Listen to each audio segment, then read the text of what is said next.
Hey Ankit this side. तो स्वागत है आपका मेरे YouTube चैनल पे जिसका नाम है इलीगल अंकित, जिसमें हम बात करते हैं सिर्फ लीगल एस्पेक्ट का। तो ये वीडियो बहुत ही इंटरेस्टिंग होने वाला है क्योंकि इसमें हिंदू माइनॉरिटी और गार्जियनशिप एक्ट पूरा हम वन शॉट में कवर अप करेंगे। हम लोग पूरा वन शॉट में ये पूरे एक्ट को क्या करने वाले हैं, कवर अप करने वाले हैं हिंदू पर्सनल लॉ का। तो आइए स्टार्ट करते हैं बेसिक्स से। तो बेसिकली ये जो है हिंदू माइनॉरिटी और गार्जियनशिप एक्ट, ये एक्ट नंबर 32 से आया था। इसमें टोटल सेक्शन 13 है और इसका प्रेम्बल बात करता है amend and codify law with respect to minority and guardian. और इसका एसेंट डेट कब है? 25 अगस्त 1956। अब बात करते हैं HMGA Hindu minority and guardianship act 1956 is not a complete legislation. Why? तो बेसिकली ये कंप्लीट लेजिस्लेशन इसलिए नहीं है क्योंकि ये जो है सप्लीमेंट करता है एक और एक्ट जो था जो गार्जियनशिप से डील करता था, गार्जियनशिप एंड वार्ड एक्ट 1890 को। ये बेसिकली सप्लीमेंट करता है, ये एडिशन में है, ये डेरोगेशन में नहीं, ये उसके साथ ऐड हुआ है, इसीलिए कंप्लीट लेजिस्लेशन नहीं माना जाता है। अब क्या क्या चेंजेस था जो HMGA 1956 लेके आया, क्योंकि पहले से गार्जियनशिप एक्ट चली आ रही थी। तो सबसे पहला चेंजेस था कि ये वुमेन के स्टेटस को इंप्रूव किया। दूसरा था ये चेंज रिगार्डिंग लाया, किसके रिगार्डिंग? डी फैक्टो गार्जियन के, जो कि सेक्शन 11 में देखेंगे हम लोग। डी फैक्टो गार्जियन को ये क्या किया, डी फैक्टो गार्जियन का जो भी प्रोविजन था वो सारा प्रोविजन हटा दिया। और ये जो था नेचुरल गार्जियन में भी कुछ लिमिट किया पावर का उनके। आगे बात करते हैं इसके सेक्शन 1 का। तो ये शॉर्ट टाइटल और एक्सटेंड का बात करते हैं जो सारे हिंदू लॉ में सेक्शन 1 में वही था कि ये कहां पे अप्लाई होता है, तो पूरे ऑल ओवर इंडिया में अप्लाई होता है और उसको Hindu minority and guardianship act कहा जाता है 1956 का। सेक्शन 2 बात करता है कि act supplemented act number 8 of 1890। तो ये क्या कहता है कि ये जो गार्जियनशिप एंड वार्ड एक्ट था उसके सप्लीमेंट के लिए, उसके एडिशन में लाया गया था और उसके डेरोगेशन में जो ऑलरेडी हम लोग बात कर चुके हैं। ये अप्लाई कहां होता है? तो जैसे कि हर हिंदू लॉ जिस पे अप्लाई होता है उसी तरह ये भी उसी पे अप्लाई होगा, यानी कि हु इज हिंदू। सेक्शन 3 सारे हिंदू पर्सनल लॉ में क्या बात कर रहा है अभी तक कि हिंदू कौन है। जैसे हिंदू मैरिज एक्ट पर और Hindu already adoption and succession में भी सेक्शन 3 देखे, उसी तरह यहां भी सेक्शन 3 किसका बात करता है? हु इज हिंदू का। ये एक्ट अप्लाई किस पे करता है? तो सारे पर्सन पे जो हिंदू है या वैश्य है, लिंगायत है या फॉलोअर्स है ब्रह्मो समाज, पातो समाज, आर्य समाज के, या फिर अ person who is Buddhist, Jain या सिख रिलीजन, वो भी हिंदू है, उनपे भी अप्लाई होगा। और वो सारे पर्सन जो कि टेरिटरी में डोमिसाइल करते हैं और जो पारसी, मुस्लिम, जूई और क्रिश्चियन नहीं होंगे, या वो सारे आदमी जिसपे कस्टम और यूजेस हिंदू लॉ का अप्लाई होगा, वो सब क्या हो जाएंगे? हिंदू हो जाएंगे। सेक्शन 3 एक्सप्लेनेशन का बात करता है। तो चाइल्ड जो कि लेजिमेट हो या लेजिटिमेट हो या जिसके दोनों पेरेंट जो हो क्या हो, हिंदू हो या बुद्धिस्ट हो या जैन हो या सिख हो, तो वो हिंदू होगा।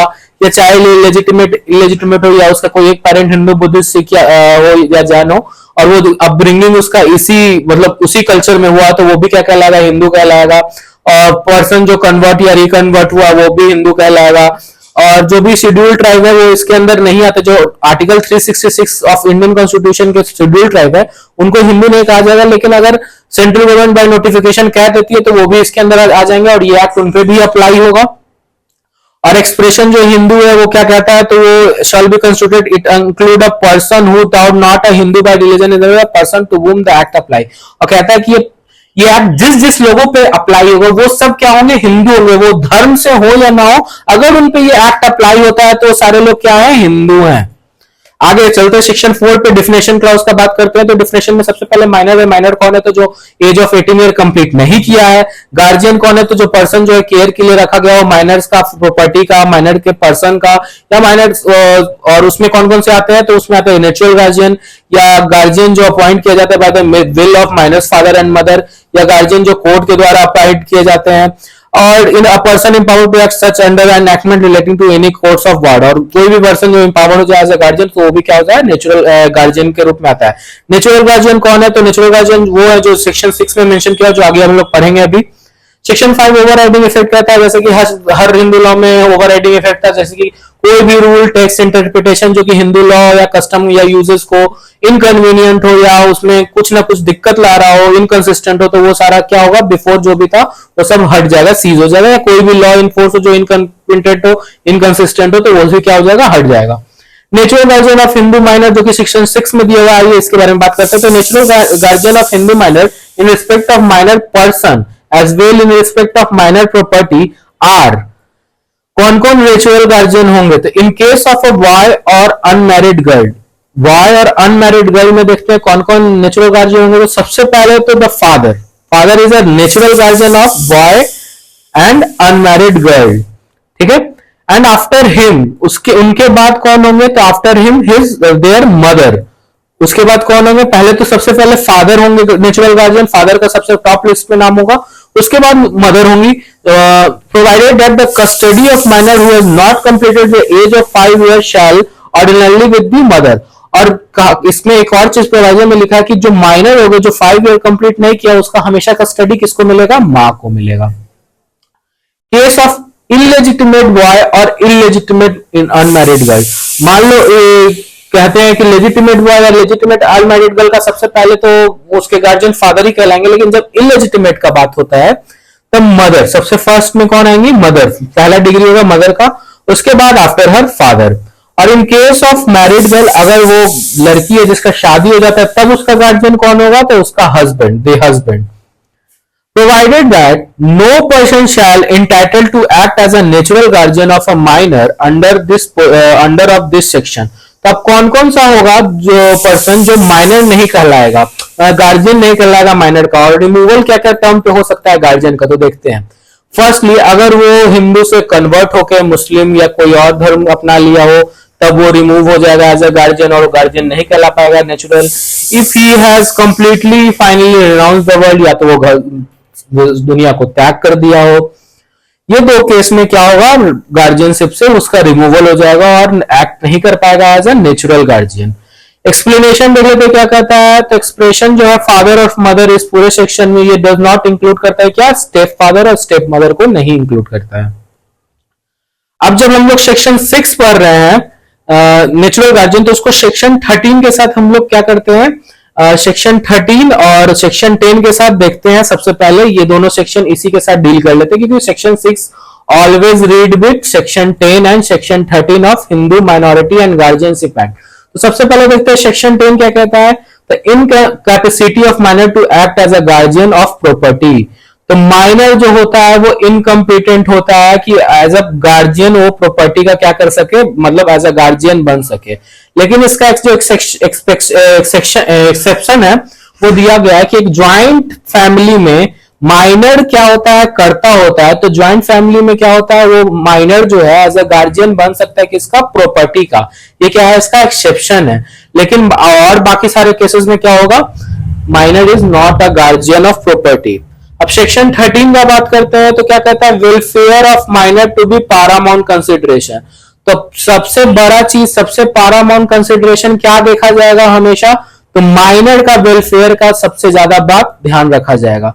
तो या अपॉइंटमेंट में या डिक्लेरेशन में किसी भी पर्सन को एज अ गार्जियन अगर डिक्लेयर किया जा रहा है हिंदू माइनर का कोर्ट के द्वारा, तो सबसे बड़ा चीज कोर्ट क्या देखेगा कि माइनर का वेलफेयर का कितना कंसिडरेशन है, कितना पैरामाउंट कंसिडरेशन तक माइनर का वेलफेयर हो रहा है। और अगर कहीं भी लगता है कि वो माइनर का वेलफेयर का काम नहीं होगा, तो उस पर्सन को एज अ गार्जियन नहीं मनाया जाएगा, नहीं दिया जाएगा, नहीं डिक्लेयर किया जाएगा। अब बात करते हैं सेक्शन 7 का, नेचुरल गार्जियन ऑफ अडॉप्टेड सन। तो नेचुरल गार्जियन कौन होगा अडॉप्टेड सन का? तो जो भी नेचुरल गार्जियन थे और वो जो अडॉप्टेड गार्जियन को दे दिए, तो अब जो अडॉप्टेड गार्जियन है उनके पास सारा राइट्स किसके आ जाएगा? नेचुरल गार्जियन का। तो अडॉप्टिव फादर और आफ्टर अडॉप्टिव मदर को क्या होगा? वो सारा राइट चला जाएगा। सेक्शन 8 बात करता है power and restriction of natural guardian. तो नेचुरल गार्जियन का कुछ पावर और कुछ रिस्ट्रिक्शंस है। तो सबसे पहले 8 का 1 क्या बोलता है? नेचुरल गार्जियन जो है वो सारा एक्ट कर सकता है जो क्या होगा? उस माइनर के लिए नेसेसरी होगा, रीजनेबल होगा, उसके बेनिफिट के लिए होगा, या उसके ई स्टेट के प्रोटेक्शन के लिए, बेनिफिट के लिए, रियलाइजेशन के लिए होगा। तो वो सारा एक्ट क्या कर सकता है? बिना रुके, बिना कुछ सोचे वो नेचुरल गार्जियन कर सकता है। ये उसका पावर है। कुछ रिस्ट्रिक्शन है। तो क्या रिस्ट्रिक्शन है? तो सबसे पहले तो जो भी माइनर है उनके प्रॉपर्टी को मॉर्गेज पे, चार्ज पे, सेल, गिफ्ट, एक्सचेंज या कुछ भी जो है इमूवेबल प्रॉपर्टी जो है माइनर का, उसको mortgage, charge, transfer of sale, gift ये सब नहीं कर सकता है। दूसरा बात क्या कहता है, बी क्या कहता है, तो लीज कर सकता है कोई भी प्रॉपर्टी, लेकिन उसका टर्म जो है 5 साल से एक्सीड नहीं होना चाहिए, और अगर वो मेजर हो गया है तो उसका टर्म जो है 1 साल से एक्सीड नहीं होना चाहिए। और एनी डिस्पोजल ऑफ 3 का देखते हैं उसका, इस सेक्शन के 3 में क्या बात करता है, तो any disposal of immovable property by natural guardian in contravention, तो कोई भी अगर कंट्रावीन कर रहा है सब सेक्शन 1 का, अगर उसके बेनिफिट में नहीं है, या सब सेक्शन 2 का कंट्रीब्यूशन होता है और कोई भी इमूवेबल प्रॉपर्टी का डिस्पोजल होता है, तो क्या हो जाएगा, वाइडेबल हो जाएगा। 4 क्या बात करता है, तो no court shall grant permission to the natural guardian to do any of the act mention in subsection 2 except in the case of necessity for an evident advantage. और जो भी सबसेक्शन 2 में चीज दिया गया था, जो क्या बात कर रहा था सबसेक्शन 2 में, ये सारा रिस्ट्रिक्शंस का बात कर रहा था, वो कोर्ट तब तक ग्रांट नहीं करेगा जब तक क्या नहीं देखेगा ये नेसेसिटी और इसमें क्या हो रहा है, माइनर को एडवांटेज मिल रहा है, तब तक कोर्ट क्या है इसके लिए परमिशन नेचुरल गार्जियन को नहीं करेगा ग्रांट। सेक्शन 9 कहता है testamentary guardian and their power. तो टेस्टामेंट्री गार्जियन कौन होते हैं, तो नेचुरल गार्जियन बाय विल के थ्रू क्या करते हैं, एक गार्जियन अपॉइंट करते हैं, उन्हीं को क्या कहते हैं, testamentary guardian. Testamentary guardian, testamentary का ही मतलब क्या होता है, बाय इंस्ट्रूमेंट, और वो इंस्ट्रूमेंट क्या, विल। तो विल के मदद से अगर गार्जियन को अपॉइंट किया जा रहा है तो उसको टेस्टामेंट्री गार्जियन कहेंगे, जो सेक्शन 9 ऑफ हिंदू माइनॉरिटी और गार्जियन एक्ट में कवर अप होता है, और उनके पास भी क्या होता है, पावर होता है।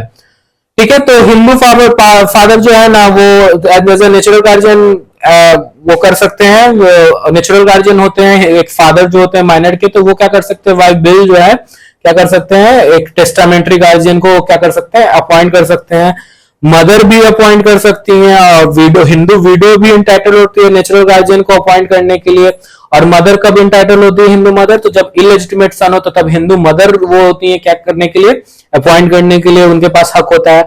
और जो भी राइट्स है ये टेस्टामेंट्री गार्जियन का, या जो भी उसको टेस्टामेंट्री गार्जियन के रूप में एक्ट करने का जो राइट है, वो कब मिलेगा, तो जब माइनर के जो गार्जियन है उनका डेथ हो जाए। जो नेचुरल गार्जियन है जब तक उनका नहीं डेथ होगा तब तक क्या है, उसके पास ये सब राइट नहीं है।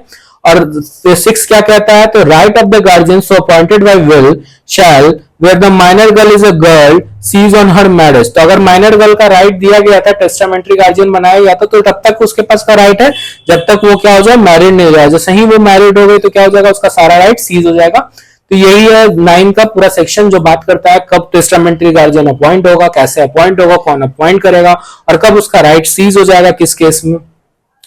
अब देखते हैं रिमूवल ऑफ टेस्टामेंट्री गार्जियन। तो रिमूवल ऑफ टेस्टामेंट्री गार्जियन का अगर हम बात करें by Hindu guardian minority and guardianship act के थ्रू, तो ये तब होगा जब वो हिंदू से, जैसा कि पहले बताया था कि वो हिंदू से कन्वर्ट हो जाए या फिर रिनाउंस कर दे वर्ल्ड। लेकिन इसका और प्रोविजन जो है वो दिया गया है सेक्शन 39 ऑफ वार्ड एक्ट। जैसा कि हम बताए थे, in addition of this act ये हिंदू माइनॉरिटी और गार्जियनशिप एक्ट आया था, तो उसमें कुछ प्रोविजन दिए गए हैं। इस कंडीशन में क्या होगा, टेस्टामेंट्री गार्जियन का रिमूवल हो जाएगा जब जो ट्रस्ट दिया गया था उसको, उसके कुछ अब्यूज में वो काम करते हैं, कुछ गलत काम करते हैं, या ड्यूटी परफॉर्म करने में हमेशा क्या हो रहे हो, फेल हो रहे हो, या इनकैपेसिटी हो जा रहा हो, या इल ट्रीटमेंट दे रहे हो, या प्रोविजन का डिसरिगार्ड कर रहे हो, या किसी ऐसे केस में उनका कन्विक्शन हो गया हो जो क्या कर रहा हो, उनके कैरेक्टर को, मतलब कैरेक्टर को डाउन कर रहा हो, या कुछ एडवर्ड इंटरेस्ट में वो काम कर रहे हो, या कोर्ट के लोकल जुरिस्डिक्शन से बाहर चल गए, मान लो अमेरिका चले गए